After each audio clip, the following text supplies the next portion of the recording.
Gente, eu quero estar compartilhando com vocês uma, digamos que, duas experiências que eu tive, e para isso eu quero deixar claro, trazer através desse, vamos dizer, testemunho, a importância da gente estar buscando pela nossa vida espiritual, de você estar sempre em conexão com o todo, seja através da oração, da meditação, da fé, principalmente, né? Da fé, da caridade também. Porque eu acho que é impossível você ter fé, eu acho que é impossível você falar em Jesus e você não praticar a caridade. Eu tive agora, dia 8 de junho, o passamento do meu pai. O meu pai, Ariovaldo, e é um momento muito difícil, triste, né? Por mais que a gente saiba que em algum momento isso pode acontecer a qualquer momento com qualquer um de nós, mas como diz aquela frase, a gente nunca está preparado para perder quem a gente ama, né? Mas eu quero contar duas experiências que eu tive nesse processo, as duas últimas experiências. O meu pai estava tratando de um câncer já há 2 anos, mas ele até se recuperou bem, o tratamento até que foi bom, né? Mas ele é muito assim, judia muito da pessoa, judia muito. Meu pai, assim, sempre foi um homem muito bonito, vaidoso, e de repente eu vi meu pai envelhecer de uma forma muito rápida após começar esse tratamento. Ele passou por uma cirurgia no fêmur. E aí ele estava na casa dele usando sonda, mas ele ficava sentadinho, tudo. E nesses dias em que ele estava na casa dele, eu tive um sonho com ele. Ele vinha para mim muito bonito, com uma roupa clara, uma camisa clara, assim, listradinha, com umas listras coloridas. O cabelo dele não estava tão branco quanto antes do falecimento, ainda estava meio aquele preto, meio grisalho. E ele vinha para mim e ele falava assim, Cíntia, com aquela voz dele, minha filha. Aí eu falava, papaizinho. Eu nunca tinha falado com ele dessa forma, mas nesse sonho eu falava. E aí eu saía correndo e abraçava ele, porque no sonho eu sabia que ele tinha operado, eu sabia que ele tinha ficado com uma das pernas 4 centímetros mais curta por causa dessa cirurgia. Só que ele estava em pé, ele estava andando e ele vinha ao meu encontro. E aí eu olhava para ele, eu falava papaizinho e corria em direção a ele, abraçava ele. E aí eu perguntava para ele, falava, mas como que o senhor tá de pé? Como é que o senhor tá conseguindo andar?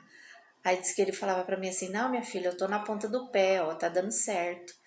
E aí ele falava para mim bem assim, eu vou lá em casa estudar e eu queria que você fosse comigo. E eu falei, então vamos.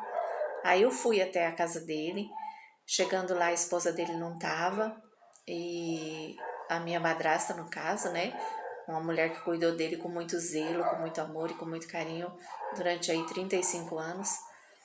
Mas quando eu chegava, eu via a sala muito clara e ela chegava da rua nesse momento. E aí ela vinha, me abraçava, e nesse momento que ela me abraçava, eles viravam de costas os dois e eles iam para onde eles têm tipo um altarzinho onde eles faziam as orações deles, e ali eles começavam a rezar o Pai Nosso. E eu olhava para eles dois rezando, e eu falava, ué, mas será que eles não vão me chamar para eu rezar com eles? Aí mesmo assim eu fui, parei atrás dos dois e comecei a fazer essa oração do Pai Nosso junto com eles, mesmo eles não tendo me chamado no sonho. Quando eu acordei, eu fiquei encucada. E ele ainda não tinha sido internado. E aí não passou muito tempo, acho que uma semana mais ou menos, ele precisou ser internado. e ele ficou lá fazendo um tratamento, estava com uma infecção muito forte, urinária e tal, e isso foi gerando outras complicações. Ele teve uma melhora substancial numa semana, parecia até que ele ia dar alta, é, e eu fiquei muito assim empolgada, né, contente, vendo que ele ia para casa. Mas aquele sonho não saía da minha cabeça e eu entendi assim, falei, bom, esse período que ele está internado, eu vou fazer o que eu puder para estar perto dele. Eu passava lá, eu não ficava lá direto, né? A esposa dele ficou o tempo todo, o dia todo com ele, só à noite que ela ia para casa. E aí sempre que eu podia eu passava, de manhã, às vezes eu passava 2 vezes por dia, às vezes eu ficava lá a manhã toda, às vezes eu ia à noite, depois que eu deixava meu filho na faculdade. E eu comecei a ver que, tipo assim, por mais que a medicina estivesse dizendo que ele estava melhorando e tal, mas eu via nos olhos dele algo que me incomodava. Era uma preocupação, eu via que ele não estava bem. Enfim. E eu entendi através desse sonho que eu tinha que estar lá com ele e que eu tinha que estar orando por ele, rezando por ele. E foi o que eu fiz. Todos os dias, à noite, madrugada, eu fazia minhas orações por ele. E eu sempre estava lá, e com aquela certeza no meu coração de que era para eu estar lá. E até então, para nós, era uma infecção, eles estavam combatendo essa infecção, e como ele teve essa melhora, a previsão era de que na terça-feira eles iriam fazer os exames, se tivesse tudo ok, ele teria alta para ir para casa. E nessa terça-feira, que eles iriam fazer os exames, ele amanheceu com uma complicação. Teve muito vômito e diarreia. E para o estado dele, ele já estava muito frágil, isso me preocupou muito. E a piora dele foi muito rápida. De um dia para o outro, meu pai ele não estava entubado, porque já não, tipo assim, em questão de 24 horas, já chegou a notícia de que ele não ia ter cura, não ia poder sair de lá. A bactéria tinha voltado com tudo e ele não iria resistir. Colocaram ele no quarto, muito bem cuidado, medicado, sem dor, só aguardando a hora da morte. E essa hora realmente é muito difícil. E aí eu comecei a entender o sonho. Falei, ele veio me chamar em espírito, antes dele ser internado, para que nesse momento eu estivesse aqui. E aí, a segunda experiência foi na sexta-feira agora. Ele já estava desde quarta inconsciente, tomando muito medicamento, morfina e tudo. E qualquer coisinha que ele tinha, que ele começou a ter uns espasmos assim, a médica mandou medicar para que ele não tivesse dor, para que ele pudesse ter a passagem dele totalmente sem dor. Mas ele ficou, acho que quarta, quinta, naquela situação, a gente sofrendo.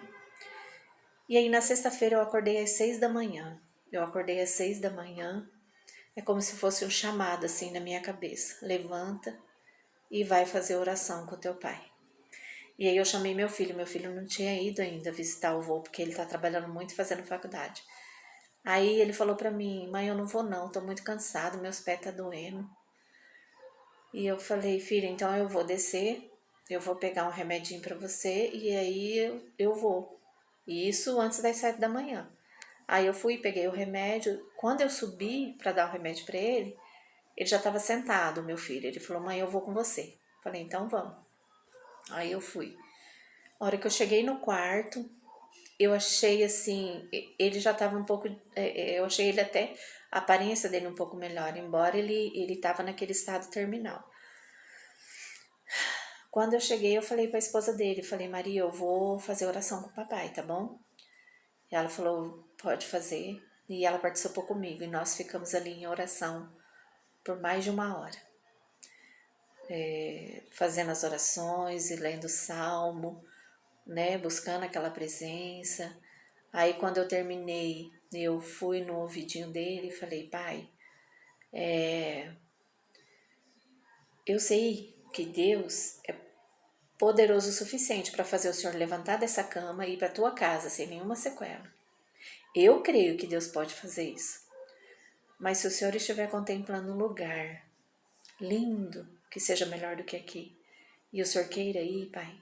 Vai, pode ir. Nós vamos ficar bem. Eu falei, fica tranquilo que nós vamos cuidar da Maria, da tua esposa. A gente não vai soltar a mão dela, vai ficar tudo bem. E aí eu fiquei por ali mais um pouco, dei um beijo nele e saí. Meu filho também se despediu dele e saí com aquela consciência tranquila, com aquela paz de que o que me foi dito pela espiritualidade, por Deus, eu cumpri, eu fiz. E aí, amados, eu saí de lá, era 11 horas, depois de ter feito essas orações, de ter acordado com esse chamado. E aí, quando foi 2 e pouco da tarde, chegou a notícia do passamento dele, da passagem dele. Por que eu tô contando isso para vocês? Porque quando a gente está conectado, nos é mostrado o caminho, nos é direcionado sobre aquilo que a gente tem que fazer, porque não é um momento fácil, né? Principalmente alguém que você ama. E é tão maravilhoso quando tudo isso passa e mesmo depois de tanta dor, você olha para trás e fala, nossa, como é lindo você ter essa conexão, você ter essa busca e você ouvir o que lhe é mostrado. Então eu tô contando isso para que vocês, nesses tempos que nós vivemos, para de ouvir o mundo lá fora, para de buscar as coisas materiais, para de mágoa, para de se afastar de quem você ama por coisa boba. Não faça só a oração do Pai Nosso, né, pedindo para que Ele te livre de todo mal. Busque, é o meu cachorrinho aqui, busque ser uma pessoa que não só fala em amor, em bondade, em caridade. Faça, ame, cuide e seja instrumento. Ainda que seja difícil para você olhar para quem você ama e dizer vai, se essa responsabilidade te foi imputada, faça, porque naquele momento ali, aquela pessoa conectada a você, ligada a você, precisa de você. Porque imagina se eu tivesse dito, não, eu não vou lá no hospital porque eu tenho que trabalhar, porque eu tenho conta para pagar, e aí? E depois? Não ia mais ter chance, não ia mais ter tempo, tá bom? Então pense nisso. E se você não tem buscado pelas coisas do alto, comece hoje, comece agora. Dobre seus joelhos aonde você está e peça para Deus, peça para Jesus, peça para Nossa Senhora, se você crê. Fala, me ajuda, me ilumina, me dá capacidade. Se você não sabe orar, abre a tua boca e fala o que está no teu coração e comece a buscar. E comece a ver os sinais, porque eles vêm. Seja em forma de uma mensagem, de uma música, de uma palavra, de alguém que fala com você, os sinais vêm. E nós temos vivido tempo de muita, assim, quem busca essa conexão, essa espiritualidade está vendo o quanto o céu está baixo, tá bom, gente? Então eu quis trazer isso para vocês como forma de incentivar vocês a buscar mais de Deus, do reino. Porque Jesus disse, o meu reino não é daqui, tá bom?